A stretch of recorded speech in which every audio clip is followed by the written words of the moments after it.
Welcome to an episode of Palmer Village's Palmer Voices, a Palmer, Massachusetts personal story project to help preserve the past of its villages and residents. Brought to you by the Palmer Public Library, Impact TV, and other local organizations. Funded in part by a grant from the Palmer Cultural Council, a local agency which is supported by the Mass Cultural Council, a state agency. The goal of this project is to collect digital artifacts and diverse personal accounts of life and experiences from each generation in the villages of Palmer. Stories of ordinary people are extraordinary. The history, the stories, and the artifacts from each village over the decades are what make Palmer unique.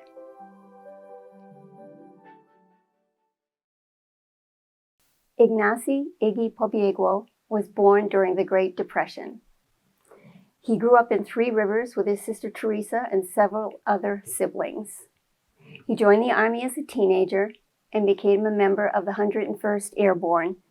He was among those who parachuted behind enemy lines on D-Day and was killed in action on June 23, 1944, in Carentan, France. His memory is kept alive by his nephews Ed and Steve Prisbishin and Rick Pobieglo, and they have compiled documents and artifacts detailing the life of his hometown hero. I'm Lisa Gagne with Palmer Village's Palmer Voices. Today is August 1st, 2022. With me today is Ed, Steve, and Rick, and they are going to talk about their uncle Iggy. Please introduce yourselves.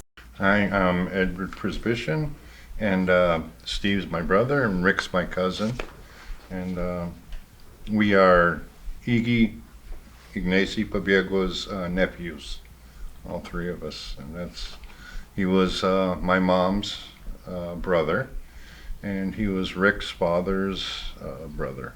My name's Stephen Prisbishin. I live in the Three Rivers section of Palmer, and Uncle Iggy, yes, Ignacy Pobieglo was my uncle. My name's Rick Pobieglo, and Uncle Iggy was my dad's brother. He's kind of our family hero, and like I say, we'd like to tell his story. We have a recording of your Aunt Teresa Sousa reading a letter from your cousin Felix that we'd like to go to now. January 21st, 1983. It was the early part of October 1980 when I held the long forgotten blue box that guarded over the heart-shaped medal that was hung on his velvet backing by a wide purple ribbon with white trim. On the front, trimmed in gold, was a picture of George Washington. The back read, "Awarded to Ignacy S. Pobieglo for wounds received in action." That was 36 years after the fact, but I can still see through the fog of time, and I can hear the brisk, startling knock at the back door. Then a muffled conversation, which within the space of a few words became loud and frantic. Ma was strong and firm as she told Pa the words she just heard, but the tears were dancing down her face. The telegram she held told us that Iggy died in France on the 23rd of June, 1944. I cried on Ma's bed that night and told myself over and over that I will not forget this time, this place, and this deed. The time of sadness was to last long after the end of the war, and the Army sent his personal belongings, but it was not till 1947 that he came home to rest. Iggy's personal things were put into an Army top footlocker made from wood and painted gray, and inside the top was a wooden tray. Pa kept the locker in a closet just off his upstairs bedroom. Here he could watch over it.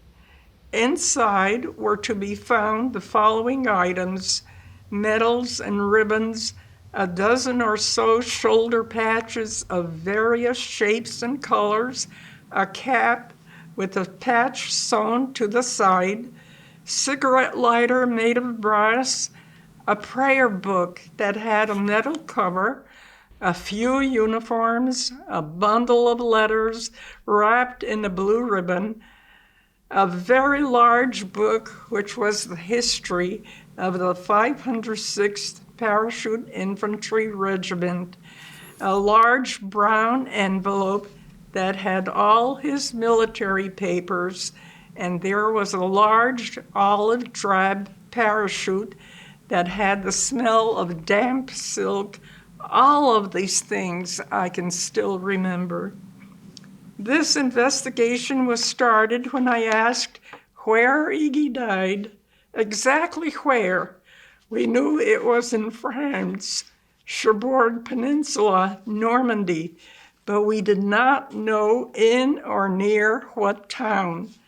We knew it was in time of war during an operation called Neptune, and we asked under what circumstances. Only a few of his personal belongings remain scattered about his various family members. Most are lost, never to be found, and for this reason, I tried to assemble into one book all we have and know of him. Let this book serve as a reminder of his deeds, for we may be his only historians. I think I'd like to mention just is my cousin Felix, who we always call Junior. To him, I believe, goes the credit for all of this, because as far as collecting photos, letters, any items and everything, he's really the one who initiated all of this and started all of this going. And unfortunately, he's recently passed away. But I think to him, it really belongs the credit, because he's really who started all of this. And if it wasn't for him, all of the letters, I'm sure most of it would have been lost and just would never have happened. So he's the one that gathered everything together and kept it organized and just preserved it for a generation. There's a lot. Yeah, he did a great job at that. He's the one that wrote that letter that Iggy's sister, my aunt, read. That was a letter from Felix, and he was the one that a lot of the credit goes to. He's the one that really got this thing going. He did a lot of the initial research. He spoke with a lot of the people that are, I guess, that knew Iggy at the time. Unfortunately, now a lot of them are gone, so we really can't do a lot of research now. It's mostly, through reading, what's in books and stuff like that. First person interviews now are very, it's not really even an option. It's not something we can do. Steve, can you tell us more about the Civilian Conservation Corps? Sure. The Civilian Conservation Corps was a program began in 1933 by President Roosevelt to assist young single men between the ages of 18 to 25 to support their families. My uncle Iggy joined they call it the CCC camps. He joined on July 11th, 1939, and was in the CCC until December 20th, 1940. The times that they spent in the CCC Corps were mostly building bridges, roads. They did a lot of work with replanting trees to combat the erosion problem. It was I guess mostly run like a military establishment. They had Army officers in charge. They were paid $1 a day, and they worked long days of hard labor, beginning with 6 a.m. reveille in the morning. The $30 that they would make a month, my uncle kept $5 for himself and sent $25 home to his family. And he was one of 11 children, growing up during the Depression. So I guess that helped a lot at home. Big family. Yeah, yes, it was a big family. So, yeah. Rick, can you tell us about Iggy's training? He signed up for the Army in September, I believe it's the 16th of 1942. And he went in on the buddy system with his best friend from Palmer. His best friend ended up in the hospital and ended up going into a different part of the Army. And so at that time, Uncle Iggy decided he was going to join up to the first ever Paratroopers Corps. They were offered an extra $50 a month in pay, and I'm not sure, I want to say somewhere around $30 a month, was it? $50 a month. Yeah, but And their 50, regular 50 additional for jump pay. for jump pay. So it was quite a bit of money back then. He actually went to Toccoa, Georgia, which was the original paratroopers base that the Army had set it up somewhere around 1940 to 42, or 40 and 41.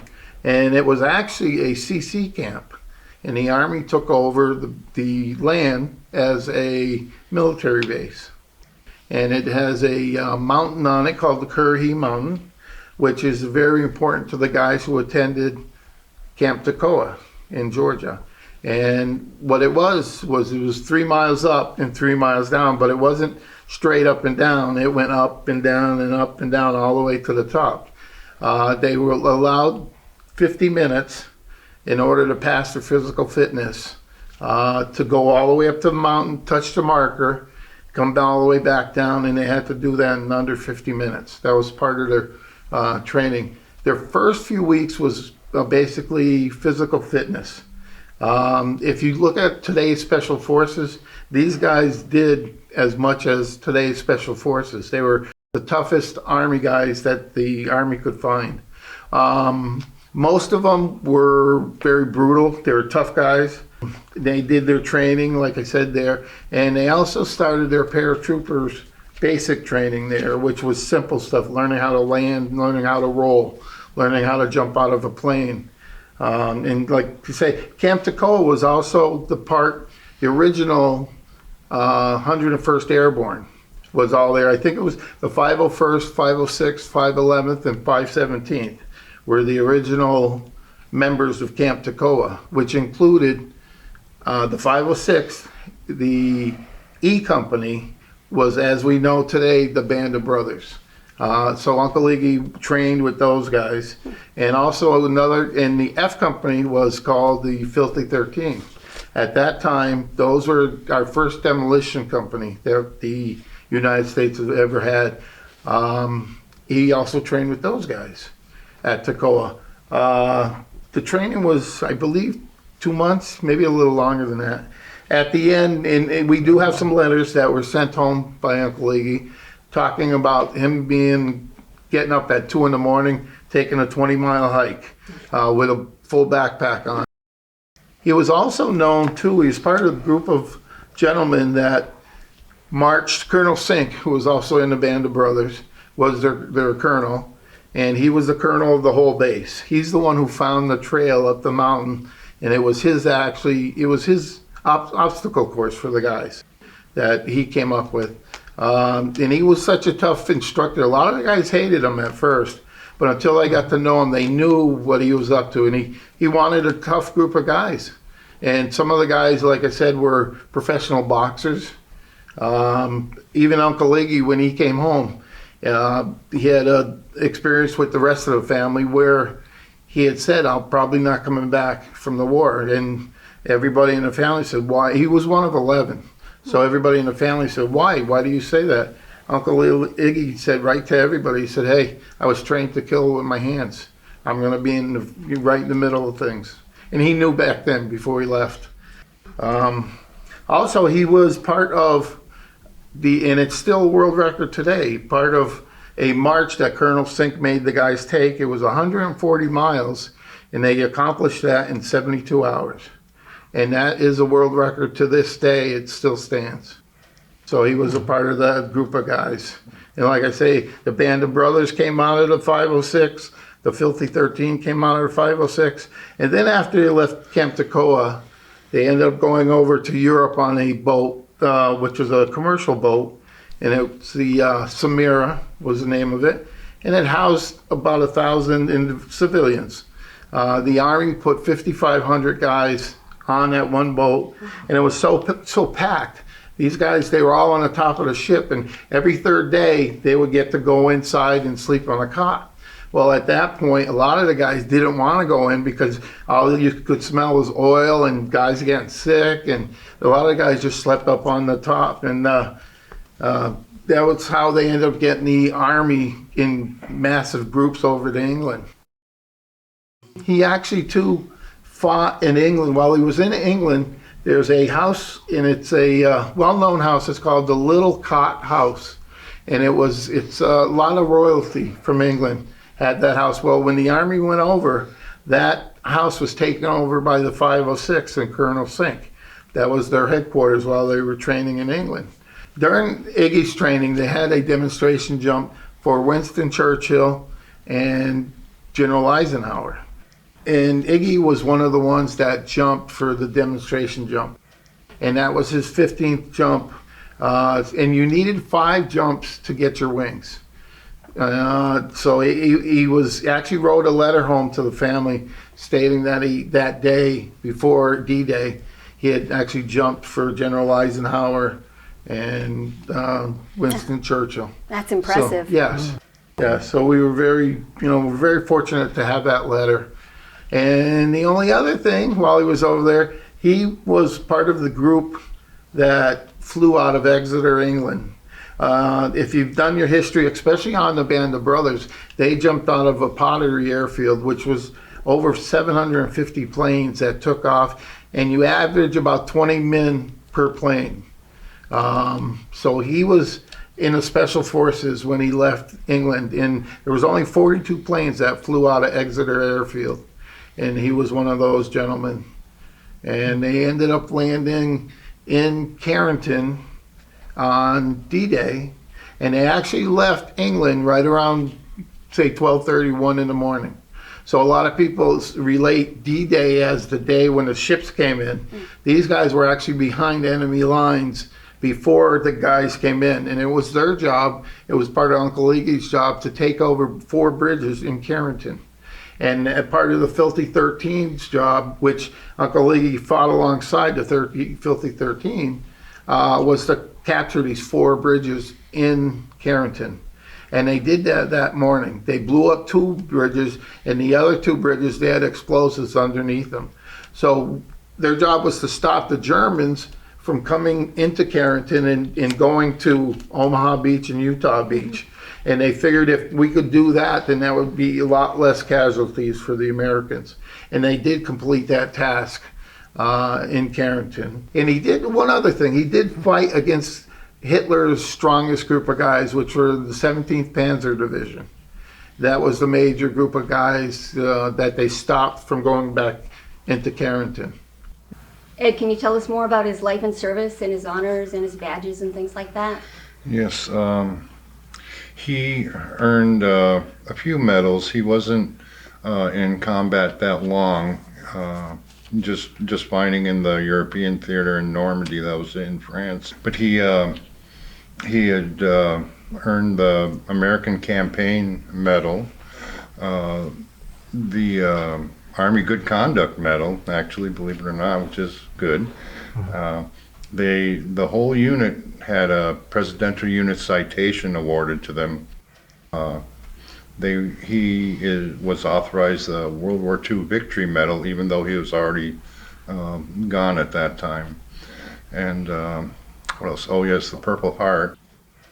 He has the Purple Heart, and he won a marksmanship medal during his basic training, which was that's a good accomplishment. It's and I think that's really about it. Oh yes, the jump wings, parachute jump wings that they had to earn, and because he parachuted behind enemy lines on D-Day in Normandy, they have a star above their jump wings, indicating a combat jump. So, wow, that's impressive. As far as his badges and awards, that was it. But his accomplishments are much more than just the ribbons and the medals you know, that he was awarded. You know, he really worked hard, and he stuck it out throughout basic training. There was 7,000 volunteers for the 506th, and only 2,000 of them actually made the cut. Really? You know, made it through their first 13 weeks of training, and he was one of those. He really worked hard, and he was dedicated to what he was doing. No small accomplishment. Rick, can you tell us more about Iggy's belongings, his daily life, and things like that? I know one thing that was very precious, especially from our family. Our family was very religious. Our grandparents were devout Catholics, and it was just the whole family prayed together. It was one of the main things. One of the things that we're very fortunate to have is Iggy's Bible. And Iggy's Bible was given to him by his girlfriend, which he met in Kentucky at the time. And she purchased the Bible for him. The Bible actually has a metal cover over it, and you would put it in your pocket. And at that point, it was in case a bullet hit you. You had a chance of hitting the metal. And that was given to him by his girlfriend, Kitty, who he met in Louisville, Kentucky, I believe, which is the home of the original home of the 101st Airborne. Ed, can you tell me about some of those other things that are connected to home? Well, the letters that he had written, he was really loved his family and everything. He wrote a lot of letters home. Not all of them were kept. Not everybody that he wrote letters to kept the letters, so a lot of that has kind of fallen by the wayside that we don't know about. But he really kept up with his sisters. He kept them informed on what he was doing, and he was especially curious as to what was going on at home, you know, how everybody else was doing. And he had there were a lot of cousins also that he had in and around the Palmer area. And so he tried to keep up with everybody, and he was really respectful of his mom and dad, his parents, and he was just very good at keeping in touch with everyone. And I learned a lot from reading his letters over the years. I would go back and read them every now and again. And he was a very humble man too, you know, like most of the people in his family. My aunts, my mother, you know, and our uncles, we could tell they were very humble people. They weren't prone to brag about anything. They just took everything in stride. And he was like that. He was very humble, and he never complained about anything. Although they were going through some of the toughest training the Army had to offer, he never complained about it. In any of his letters, you never hear him complaining. Just took it in stride. You know? Actually, one of his letters, he had mentioned that he's actually starting to like the training, yes, even though it was very difficult. Mm-hmm. Yeah. What do you like, the structure or the camaraderie with the Yeah, guys? Said sure, I'm actually that was starting to enjoy the training, Really? which included running up and down mountain every other day, you know, in under an hour. I mean, that was part of their training. That's amazing. Yeah. Yeah. Now there's a picture, his last photo. Tell us a little bit about Yes. that. Yes, that was my cousin Felix, who did most of the research that we have. He had this small photo of Iggy. It's from the back, and he's in his uniform, and you can see that he's walking through the backyard of the house he grew up in. And my cousin had told me that that's the last picture that anyone had taken of him from the family, from at home. And that was before he shipped out overseas. Kind of symbolic, huh? Yeah. Kind of symbolic as he's walking away. Yeah. Yeah. But it's really something, because he's kind of got his head down. It's a poignant little picture, and it's really like it's kind of one of my favorite pictures of him, you know, because of that. Yeah. He's in his uniform. He's getting ready to ship out, and he's just going for a walk in his backyard, you know, by himself, you know, Wow. alone with his thoughts. There aren't that many survivors from World War II Too much anymore. time. There has are only passed. 2 original survivors of the Screaming Eagles, the 101st Airborne. I was lucky enough to meet one last year on his 100th birthday. Oh, wow. And that's where I was able to meet a historian and author named Mark Bando. I was very lucky. It took about an hour to talk to me about Uncle Iggy. And he was the one who mentioned about the Filthy 13 and how Uncle Iggy fought alongside the Filthy 13. Uncle Iggy was a machine gunner. So in the Filthy 13 were demolition explosives guys, but these guys were all taught to, like I say, kill with their hands. And they had the special jobs to do. And Mark also said, Mark has written a book, it's called Trigger Time. He told me, he said, get that book. He says, in that book, it'll explain a lot of the Filthy 13. He says, your uncle did a lot of that alongside these guys. So, and like I say, he's one of the historians we've been able to meet. The other one is Ian Gardner, who's from England, and Ian has also written a lot about the 506, 101st. Last year, Ed and I read a book, it's called Tonight We Die as Men, and it's written by Ian Gardner. And so I emailed Ian, and it was funny because probably about an hour later, I got this email back. He says, wow, that last name is so unusual. He says, I've heard that name before. I've seen it before. And I told him, I said, yeah, it's on page 321. Iggy was mentioned as a casualty in one of his books by one of his friends. And Iggy actually died 17 days after D-Day. And the way, if you were in the military, it would be D-Day plus 17. And even though those guys were actually, they landed around 2 in the morning. And these guys jumped out of planes when it was dark. And a lot of the guys didn't make it. The government thought we would lose around 50% of the men. It was actually more like 80% of the paratroopers that jumped that day didn't survive. So it was quite the thing. And a lot of people think it's the ships that brought them in. And there was, I think it was originally 2,500 paratroopers that jumped that day that were behind enemy lines before the ships even came in. So like I said, and these guys were right in the middle of everything. Uncle Iggy also fought in the Battle of the Bloody Gulch, which is one of the main battles in Normandy.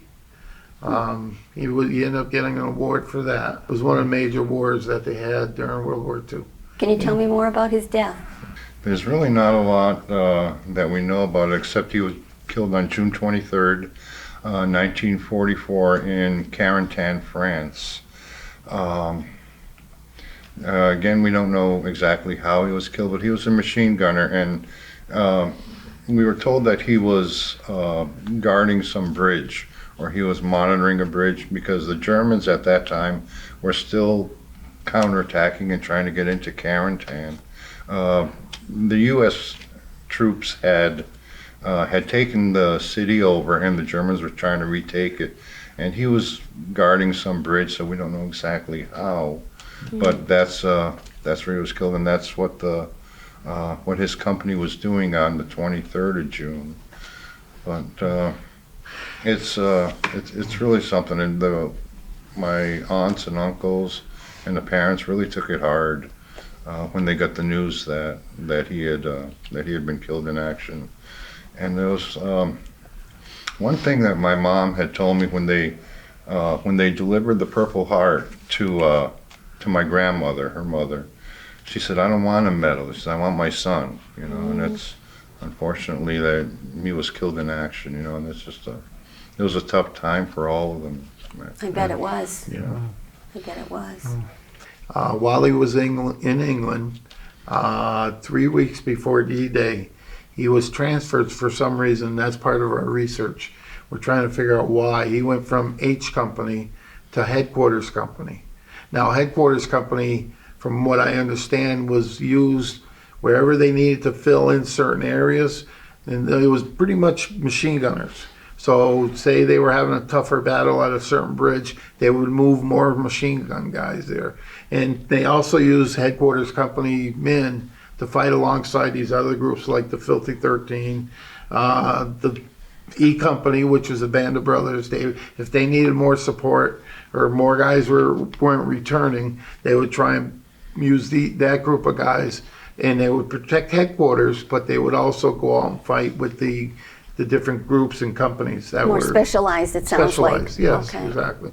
Interesting. So in our research, we've been finding out little things. There were two, I've talked to a museum in England. There were two small battles on the 23rd. And we do also have a copy of the morning report with Iggy's name on it. And there was a sergeant, a first sergeant, his name, if you watch the Band of Brothers, his name is Ed Shames. Well, Ed Shames went from the 506 headquarters company to E Company, which was the Band of Brothers. So he is actually, his name is on the morning report, which we found out has Iggy's name on it as killed in action on that day. Okay. And we pretty much know in our research that Iggy had written a couple letters, one on the 20th, so we know, in talking to historians along the way, we found out that a lot of these guys were killed a day or two before they were actually on or found or whatever, or they would find their bodies. So they didn't show up, or weren't found on the day they died. They were found maybe 3, 4, maybe even a week later. Wow. So and then that's where they would have to report their Casualties. killed in action. Yeah. Oh, wow. Yeah, I know Iggy fought for 17 days in Normandy before he was killed in action. The last letter we have from him, he wrote on the 20th of June. He had written to his mother, and on the same day he wrote a letter to his girlfriend, and it was dated on that same day. He told his mother, he said, I just do the fighting and I'm okay and I hope to stay that way. And unfortunately it didn't work out, but it was on the 23rd that he was killed, and it was 17 days later. We're talking, Ed, about the connection to today and into the future. Can you elaborate more on that? You just started to a little. We can't let this fall into history to where it's forgotten. A lot of most of the men now have gone, their stories are gone with them. All we know is what's in books and all that. And we'd like to just keep this alive, somehow so they're not forgotten. There's things that we're trying to do. We're trying to get a bridge in Three Rivers named after Uncle Iggy and all of the people that have given their lives, in defense of this country and everything. And it's going to be quite a project because we have to go in front of the town council. We have to get committees approval and all that. So it's a long drawn out thing, but we just don't want it to be forgotten. He was a hometown hero in our opinion, and it's something that shouldn't be forgotten. We'd also like to not only have the bridge named after him, but also maybe Uncle Iggy and the Screaming Eagles, because he was one of the original Screaming Eagles, the first paratroopers that our country ever had. And just the bravery, the man was just amazing. And it seems like even with all the research we're doing, we're finding out more and more about his life. And recently I found out there's 2 small battles on that day, and they were in 2 small towns around Carrington, so where they had casualties. So we don't know too if he was in those battles along with protecting the bridge. That's kind of what's up in the air. We're still trying to find out how he died, as the family, and it's very important to the older generation and where he was when he died. And he was buried after the war, or actually during the war. He was buried on an old farm in France. And the farmer after the war took that whole property. That's where they buried a lot of the Americans. They didn't have a cemetery back then. They would just bury them in certain areas. Well, in 1948, that's when they made the Normandy Cemetery. Our family was offered to have him buried over in Normandy. Oh, wow. But my grandmother wanted his body home, so they shipped his body home. And he didn't get here till 48, 4 years after the war, or after he had died. Mm-hmm. The war ended in 1945, so there was a few years. After the war, there was a book, it's called Currahee. Is it the original Currahee book? Mm-hmm. Yes. Yeah. And anybody who went to Camp Toccoa, they were killed in action or missing in action, their family ended up getting a book. And it was actually printed in Germany in 1948. And that book today is worth over $1,000. And it recognizes every soldier that went through Camp Toccoa. All their names are in every book. Really? And it describes the war, the fields, the different battles they had in Wow. certain areas of Carrington. Interesting. Yeah. Wow. And we have that book, I believe. Yes, we do have. Yeah. Yeah, we've got that one. That was sent home with Iggy's things when they sent home all his possessions. Well, thanks very much for sharing with us. You're welcome. You're Thank you. welcome. You're welcome.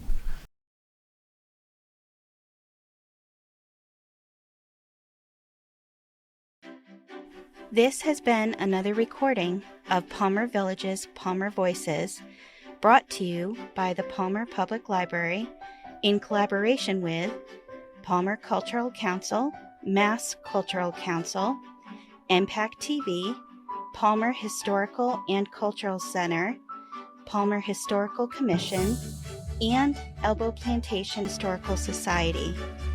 To become a part of tomorrow's History Today, contact the Palmer Public Library to share your Palmer story.